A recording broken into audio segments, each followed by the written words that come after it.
to show the agenda. I don't think you really need it though. Yeah, you had it up on my screen. I don't really think I need it. Okay. I had for some reason I had your document up, but I couldn't talk to you.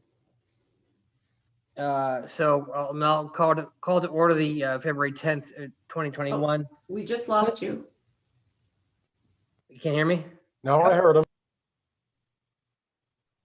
Can you hear me, Katrina? Go ahead, Dave. Yeah. Yeah.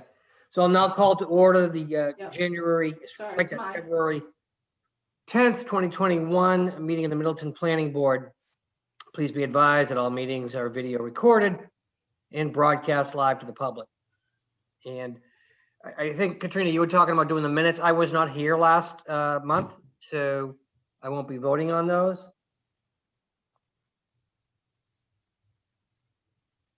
Can you hear me? Yes. Were you just talking to me? Yeah, so I was not here last month. I won't be voting on the minutes. Okay, and like I say every month, that doesn't mean you don't have to. It's your choice not to vote. But the Attorney General has said that it's okay to vote if you weren't in attendance. Okay. Just so you know. All right. Well, if we have a quorum, then I won't be voting. Mr. Chairman, I'd like to make a motion to accept the minutes as presented. Do we have a second? I'll second that. So I have to pull everybody here. Mr. Kikta, Yes. Yes. Mr. Carroll, Aye. Mr. Garber, Yes. Mr. York. Aye. And I think that's everybody I can see here.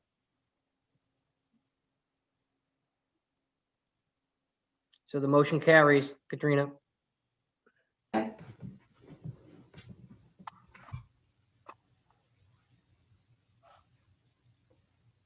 And another gavel tap. Do we have any new public hearings? We do not. We were going to start the Groundwater Protection Overlay District public hearing tonight. We did not notice it in time, and therefore we are going to start it in March. We want to actually keep it open as long as possible anyway, because we want the 6 months to last until we get to whenever town meeting will end up being. So it is scheduled for May, but we don't know if it's going to actually happen then. So we'll open it in March, hopefully continue it to April to give us 6 months from, let's see, April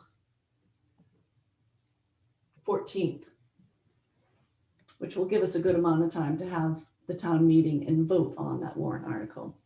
So really the only thing you have on your agenda is discussion of the 145 South Main Street, because town council was told that he wasn't needed at tonight's meeting, and so he will come to the March meeting instead. Yes, I think we wanted Mr. Di Gregorio to be here. He was so material to that whole discussion. I just don't think we can have an intelligent discussion and bring both the legal and business sides to this Right. without him. I agree.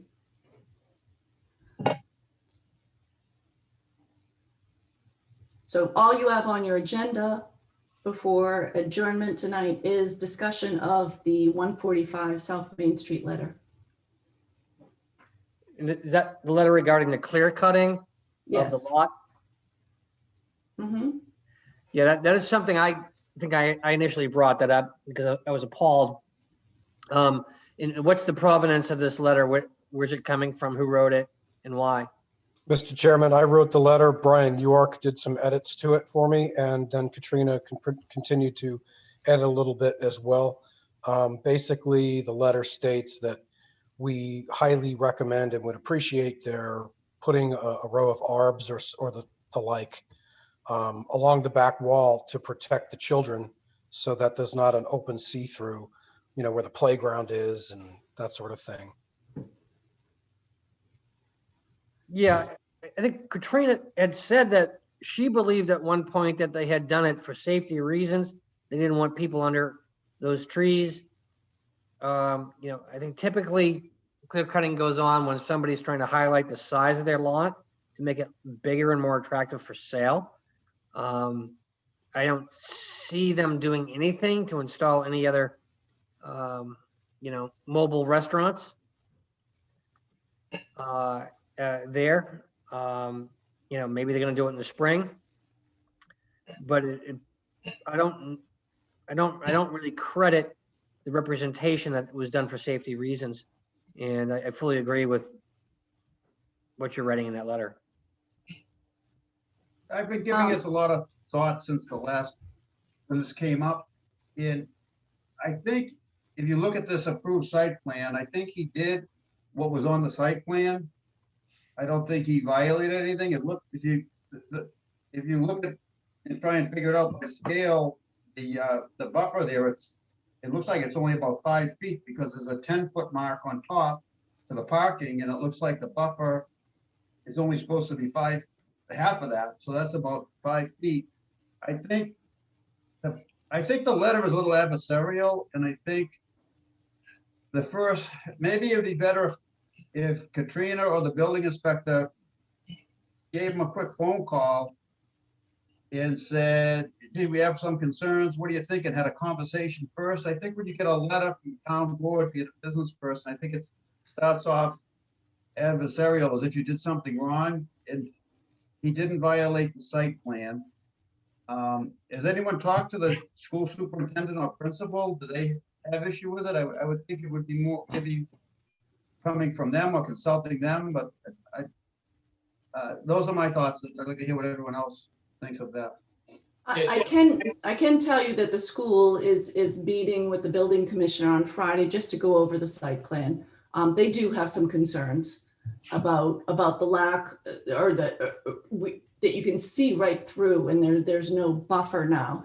And I do see that they were supposed to leave a mature perimeter of trees along here. And so if there's a mature trees along the stone wall, then it sounds like he did adhere to the site plan. Yeah, but I think as a planning board, we were kind of in a tough situation, and we were not in favor of him being able to put temporary buildings and act as a permanent resident, or kind of permanent structures. I think that was our issue, and he kind of, but we couldn't vote on that because he had the jurisdiction to do whatever he wanted for the land, and we were uncomfortable with that, and there's really nothing we could do with respect to our recommendations when it came towards us, outside of just saying minor. I think there were a few minor recommendations, and so I don't think we were in a position to approve or disapprove the site plan. I think Brian, maybe I'm speaking on your behalf, and you can tell me if I'm wrong, but we're just dissatisfied with the fact that he has kind of clear cut that lot and left no barrier between his land and the school. And we're, as a board, and again, everyone, I guess this is one of those things, everyone on the board doesn't necessarily have to buy into this, or we could just agree that, we want to do it or not. But it's one of those things where, as a board, we want to say, we're not happy with what you're doing. You need to do something about it.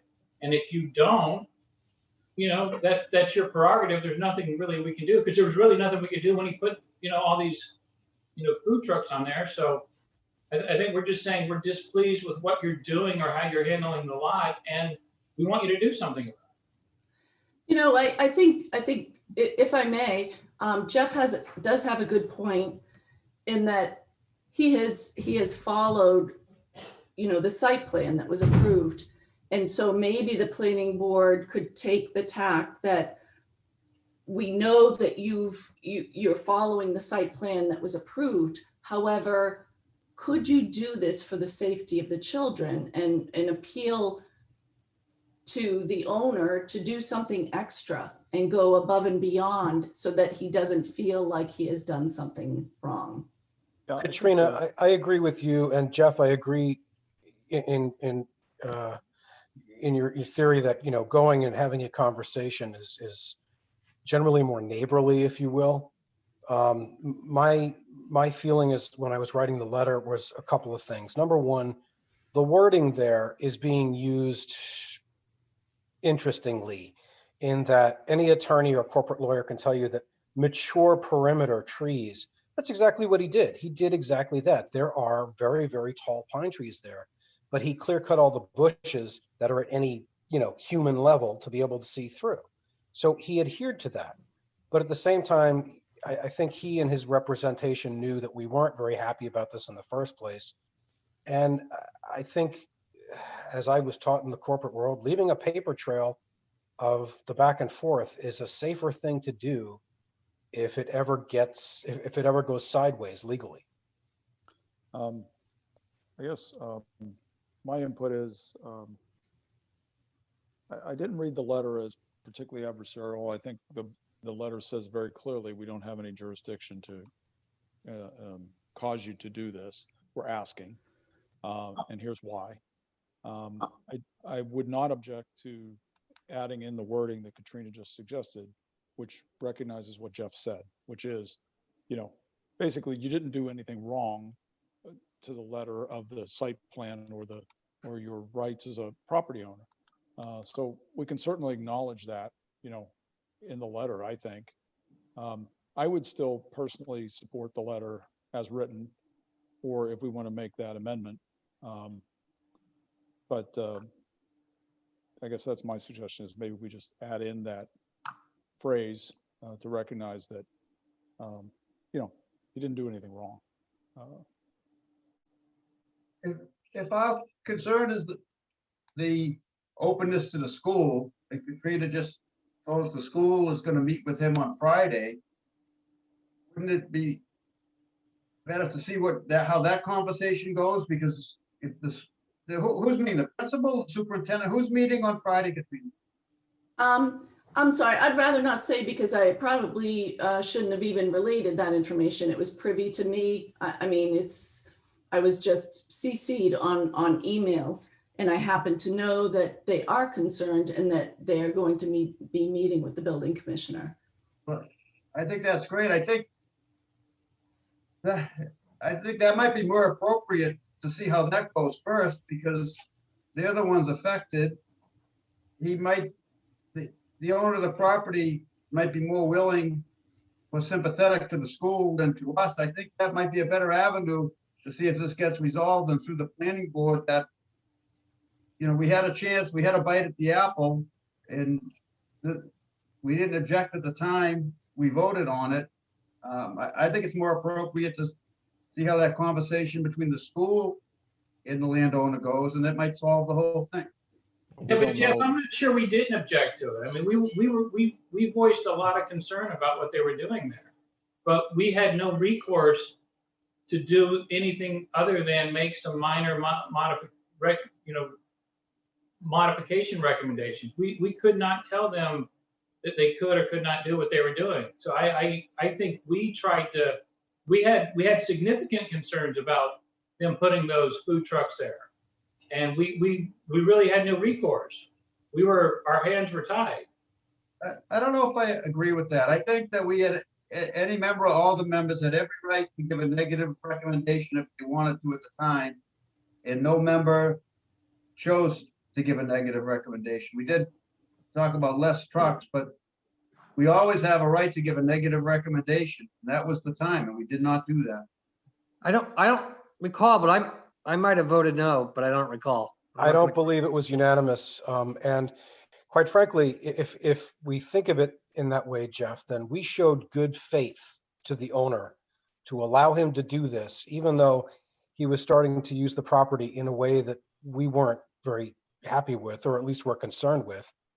It's time for the owner to show a little good faith to us, because I doubt this is the last time that they're going to come before us to do something. He's essentially putting a transient mall there.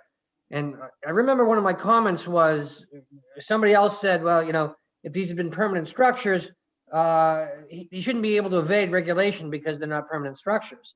And so he's got like a very transient operation. We wanted to limit the amount of food carts he had.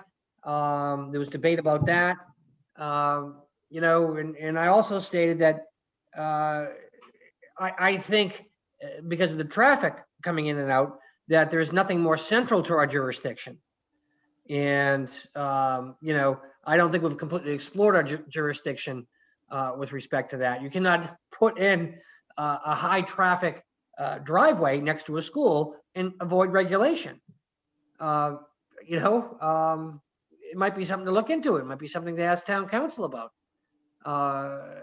This is absurd. You're putting in 4 restaurants next to an elementary school, and then you're telling the planning board they don't have jurisdiction because the structures are transient. It doesn't make any sense. Additionally, Mr. Chairman, my original draft was showing a lot of concern that, you know, while many people who come to patronize these trucks are from Middleton and maybe their kids are in said school, there are going to be a heck of a lot of people that are not from Middleton, and we don't know who they are, and our kids are just sitting there in the playground. I don't like that. That doesn't Where's the sound very planning kosher to board? me. With the planning board, and I just don't think we should accept because there's semi-permanent or non-permanent structures that we have no jurisdiction. You know, we don't know how many cow trips. I said we need a traffic study. We need to make that landowner pay for a traffic study, because people are going to be taking a left and they're going to be taking a right in front of that school, or they're going to be coming diagonal over from Richardson's. And, you know, that's a dangerous adventure too, you know, in a vehicular sense. I don't know. I think we need to explore and ask town council. We're on a flat fee with him and we're not going to pay any more, whether he can cook up some jurisdiction for us. Oh, yeah, town council wouldn't be the person to go to for this. Or not town council. Yeah, I mean, if the planning board wants more authority over site plan, that'll have to be done when the zoning bylaw is revised. And I will say that in most towns, the planning board is this special permit granting authority for the most part. I'm not sure why in Middleton it became the ZBA, but the ZBA is a very busy board and the planning board is not. And I would truthfully like to see you split some of the duties, like maybe all the residential, at least site plans can go to planning board and the ZBA does commercial, or vice versa, because one board is busy and one board really isn't that busy. And also I think both boards need to start considering hiring someone to do peer reviews of these site plans. I don't have traffic experience. Even if someone submitted a traffic plan, does anyone here know how to read it? What does it even mean? You really need to have an engineer do a peer review. And I'm actually working on that, and I'm hoping to hire an engineering firm on retainer to do peer reviews for Health Department, Conservation Commission, Planning Board, ZBA, and those would be paid by the developer. We would receive funds from the developer to pay any peer reviewer. Also, I'd like to remind the board, you can send this letter and not have everyone on the board sign it.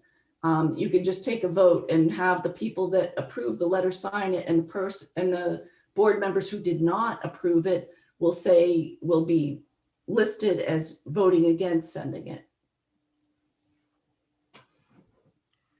I'm happy to sign it, you know, but it has to be entitled members of the board, not the board. Right, and that's why I have all the board members listed yay or nay at the bottom of it. You know, a lot of the concerns that Dave brought up, I understand, but the time for those concerns was when this was in front of us for approval. I know Dave voted no, but the majority of this board gave a positive recommendation. Maybe that's something to think about in the future. We always have the right not to, but I think it's a little late to bring up We a didn't Yeah, lot have of any, these concerns. we didn't have any, this is a use that was permitted by the zoning. There was no special permit requested here, correct, Katrina? Yeah, you're So right. There was no basis Right. for this board to,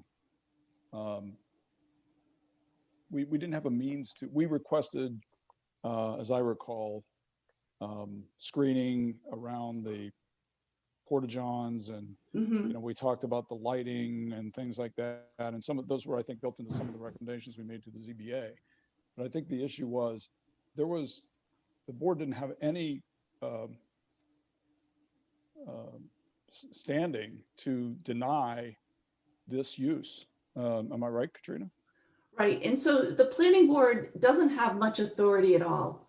The zoning bylaw requires the planning board to make a recommendation to the zoning board of appeals.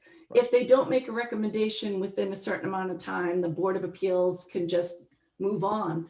But also the Board of Appeals doesn't even have to listen to that recommendation from the planning board. So really you're just here as if you have some knowledge that you can share with the ZBA that's helpful to them, they may or may not take it. Katrina, ZBA excuse me, doesn't have to listen to the planning board. Katrina, I'm sorry. When was this originally passed? All right, I think the first one was back in May or June. It was right at the beginning of COVID. And then they came back, I believe in September or October, maybe September, for the 5 trucks. And the planning board in their recommendation, if I remember correctly, asked them to, or only increased it by one or 2. And then asked them to prove themselves before they were allowed to have all 5. Right. Well, here's another thing for us to think of, Mr. Chairman, in trying to encompass the big picture. COVID has changed a lot of things, including for our businesses owned by Middleton residents, rather than businesses that are owned by people from outside of Middleton that the owner is leasing the space to. Not to mention that the busing for the schools has become unbelievably more complicated. We've got parents parking in the golf parking lot, waiting to take their turn to get their kids. I mean, the chaos has increased at the schools. So not everything is as it was when we first looked at this property for a food truck.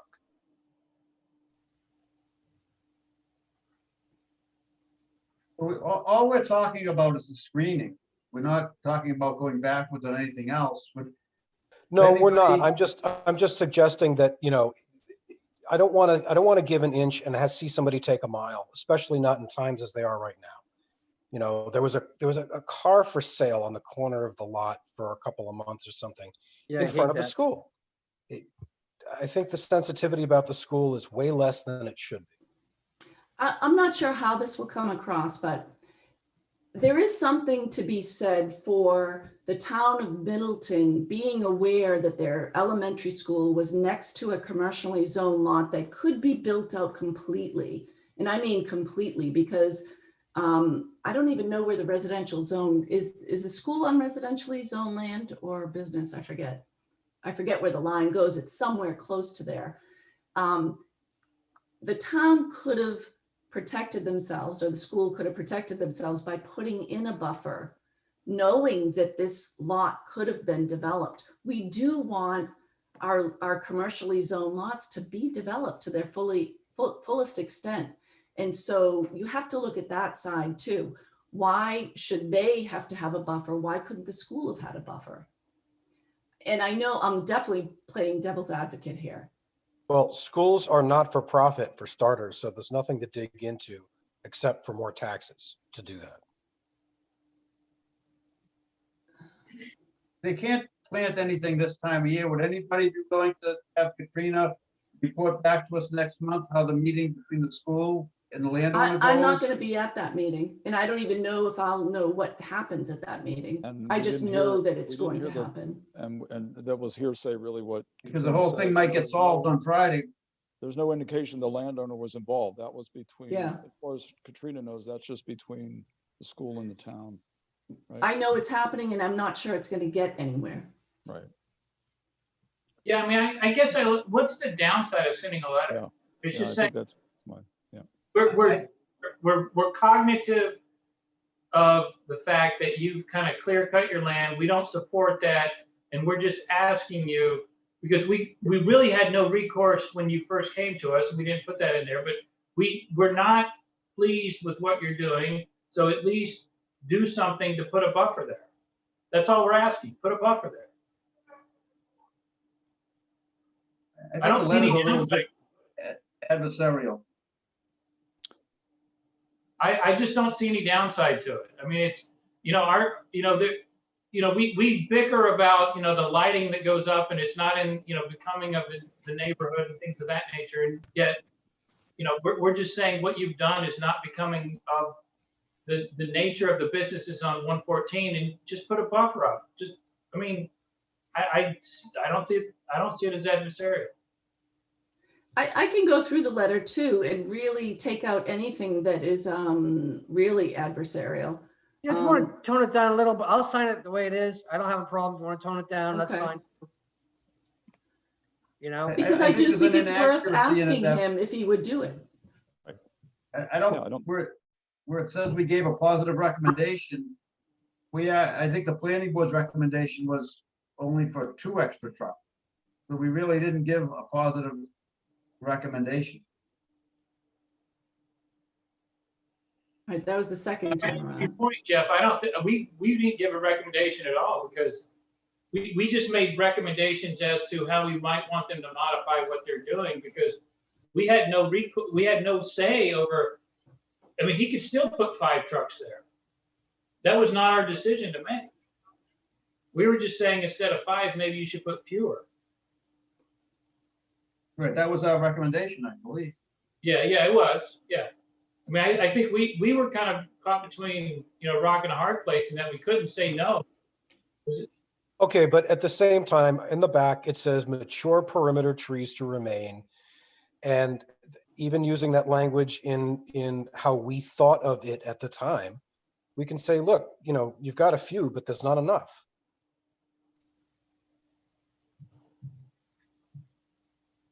I think it being on record right before he or the school meets with the town or whatever, I think it's just going to be a little more powerful, and we're going to go on the record with our dissatisfaction. That's all.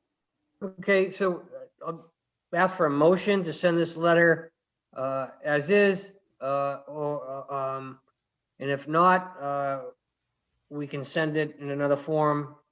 We can redraft it and go back next meeting and send it. Since I can't plant during the winter anyway, we could probably, but I don't have any problem signing it. Is there a motion, and what is that motion?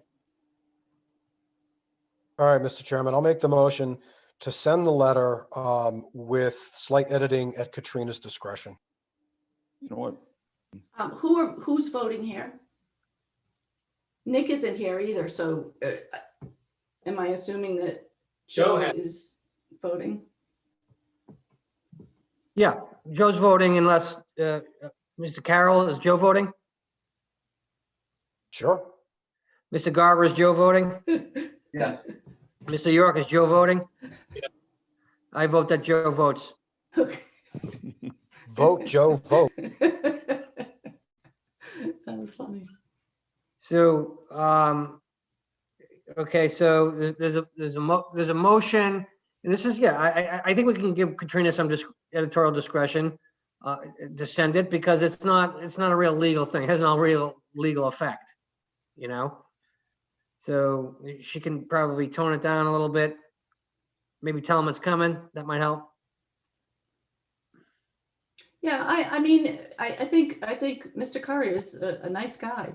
I think he wants to do what's best for the community. There's no sense in aggravating him when he's done everything according to the approved site plan. So I think it's okay to appeal to his sense of community spirit and possibly add some bushes along the edge there.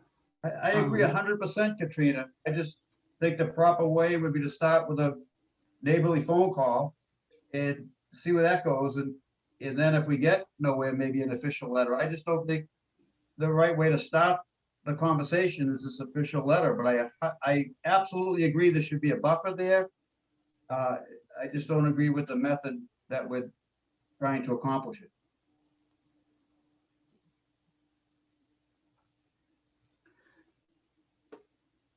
So there's a motion pending. So should I call the roll call?